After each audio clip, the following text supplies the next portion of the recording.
Hi, everybody, and welcome to CCK Live. My name is Christian McTarnigan, and today I'm joined by Bethany Cook and Mike Lestrito. Today, we're going to be talking about VA benefits for allergic rhinitis and chronic sinusitis. They're similar conditions, but they're rated differently. They might sound the same, but we're going to get into all of that in a little bit. But most importantly, let's just start at the beginning, and let's talk about what these conditions are. Bethany, so what is allergic rhinitis? Sure. So allergic rhinitis is an allergic response to specific allergens, which is a substance that causes an allergic reaction. So symptoms tend to occur when you breathe in something that you're allergic to, like dust, animal dander, pollen, or any other irritants you can think of that you might be exposed to. So common symptoms of rhinitis would include sneezing, a runny or stuffy nose, coughing, sore or scratchy throat, itchy, watery eyes, frequent headaches, eczema-type symptoms, which is dry, itchy skin, as well as hives or excessive fatigue. People might experience other symptoms due to allergies, but these are some of the most common ones. There are two types of rhinitis. One would be seasonal and the other is perennial. So seasonal rhinitis or seasonal allergies occur during the spring and fall seasons and are typically in response to outdoor allergens, such as pollen. So since these are seasonal, they're likely to come and go. You would probably not experience them all year. Whereas perennial allergies can occur year-round. These are typically due to indoor allergens, such as dust mites or pet dander, which might stick around all year. So these symptoms might be chronic, as you might constantly be exposed to the allergen that's causing them. All right, great. So now we learned a little bit about rhinitis. What about sinusitis? Chronic sinusitis is a condition that affects a person's sinuses. So it's really that space between a person's nose and their head, and it becomes inflamed and swollen. And the chronic part of this condition is if it's inflamed or swollen for 3 months or longer, despite the fact that the person might be seeking treatment and undergoing treatment. This condition, it is rather common actually, and typically interferes with the way mucus drains within someone's sinuses, and this can lead to a person's nose being stuffy. So as a result of that, breathing through a person's nose is difficult, and the area around individual's eyes can become swollen or tender, and it has that effect. So some common symptoms, though, building on that for chronic sinusitis include things like nasal inflammation, thick discolored discharge from the nose, drainage down the back of the throat, nasal obstruction or congestion, difficulty breathing, pain, tenderness, or swelling around the eyes, cheeks, nose, or forehead, really that sinus cavity area, reduced sense or smell, or reduced sense of taste, ear pain, aching in your upper jaw, cough, fatigue. There really are a whole host of symptoms, as you can tell, that can be caused by chronic sinusitis. The causes of this condition really vary, but the following are kind of the most common causes. Nasal polyps, meaning the tissue growths that block the nasal passages or the sinuses. The second really common cause is a deviated septum. The septum is the wall between a person's nostrils, and oftentimes that septum can become what's known as deviated or crooked or slanted, and that really can restrict a person's breathing or block sinus passages. And the third kind of common cause of chronic sinusitis involves respiratory tract infections, and these are infections in your respiratory tract that can inflame and thicken sinus membranes and really block mucus discharge, leading to the chronic sinusitis that a person might experience. These two conditions, just like any other condition, can be found to be service-connected, caused by your service. So we're just going to run through and remind everyone about the elements of service connection, right? Because a veteran has to show that their condition was caused or aggravated, made worse by their service. So you would need a current diagnosis of either of those conditions, an in-service event, illness, or injury, and then, of course, a medical nexus or some medical evidence that links your current diagnosis to that in-service event. So one of the things that we want to highlight is that veterans who are exposed to environmental hazards, such as open air burn pits, may be at a higher risk for developing these conditions.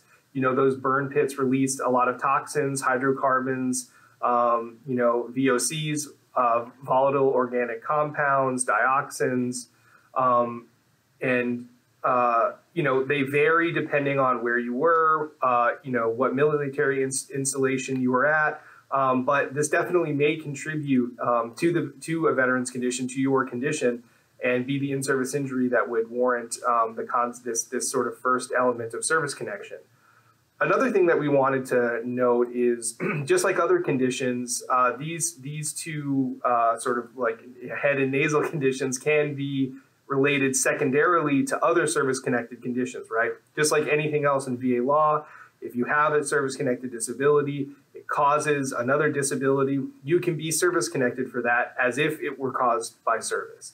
And so, I have to admit, I don't think that this is as common as at some other secondarily service-connected disabilities, but immune system disorders can lead to these types of nasal problems: cystic fibrosis, multiple sclerosis, HIV, things like that. So we just wanted you guys to know about the avenue for secondary service connection is not foreclosed for these conditions, but it's definitely not something that I have seen in my practice particularly often, but it's certainly possible.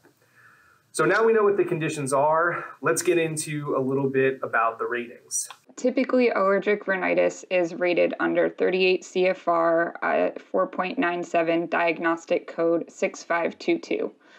So that diagnostic code includes two evaluations, a 10% rating and a 30% evaluation based on different symptomology.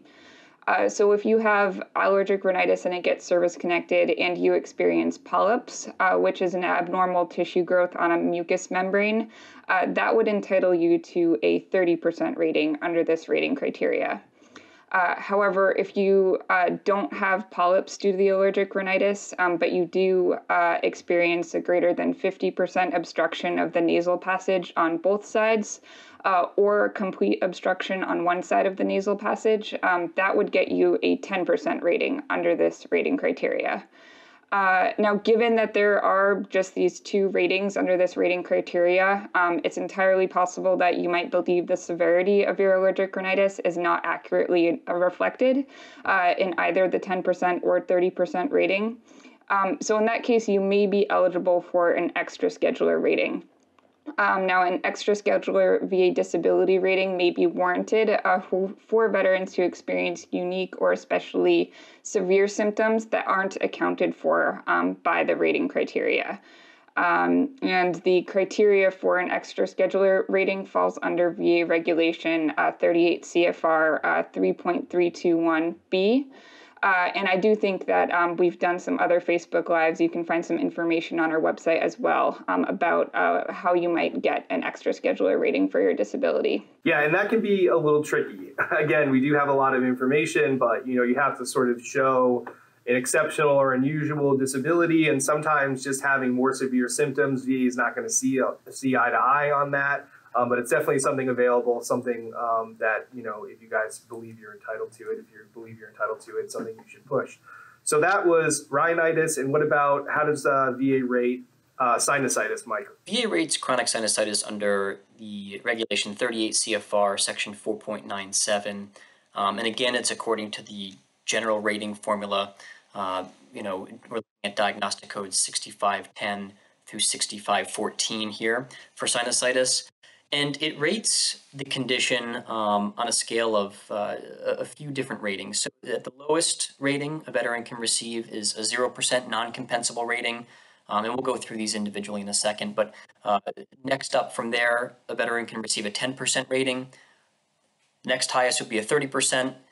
And then the maximum would be a 50% rating from there. So for a 0% rating, this is a sign where a veteran can show that they do have the condition, they do have sinusitis, but it's only detected by an X-ray. And so it doesn't incapacitate the veteran further than that or cause additional problems further than that. Beyond a non-compensable 0% rating, to receive higher ratings from that, really we're looking at whether the veteran has incapacitating episodes of sinusitis. And by looking at incapacitating episodes, VA is really referring to bed rest, treatment by a healthcare professional. And so let's go through those. So for a 10% rating, VA requires that the veteran have 1 or 2 incapacitating episodes per year of sinusitis requiring prolonged antibiotic treatment, or 3 to 6 non-incapacitating episodes per year characterized by things like headaches, pain, and discharge. To receive the next highest rating, a 30% rating, veterans would have to show that they have 3 or more incapacitating episodes per year of sinusitis requiring, again, prolonged antibiotic treatment. Prolonged just means lasting 4 to 6 weeks. Or veterans can show that they have more than 6 non-incapacitating episodes per year characterized, again, by headaches and pain and discharge. Finally, a 50% rating is only going to be awarded where veterans can show that they've had surgery due to their condition, or they really have near constant sinusitis characterized by, again, headaches, pain, tenderness, or tenderness that affects the sinus, I should say, or discharge after repeated surgery. So it's a very severe condition at that point at the 50% rating level. In my practice, I've seen veterans receive really ratings that run the spectrum, but more likely, in most instances, I should say, veterans receive a 10% or 30% rating in my experience.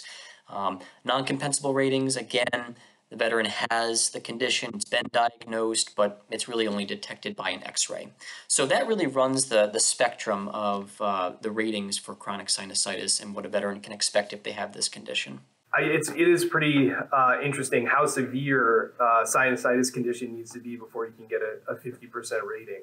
That's a pretty serious condition for sure. I was just going to say, like I said, in my practice, it's certainly possible, obviously, to get a 50% rating, but I would just say it's fairly rare that I've seen that.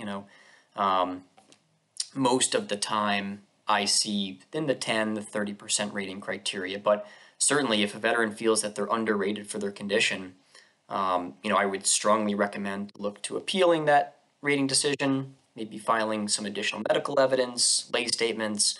There are a number of different things that you can do, to try to prove that your condition is as severe as it really is. So I think that's all for us today. Thank you very much for tuning in. And just remember, if VA denied your claim for service connection for these conditions, the team here at CCK may be able to help you appeal that decision. So make sure to reach out to us for a free consultation. And as always, be sure to subscribe to our channel to keep up with the latest veterans content on veterans disability benefits.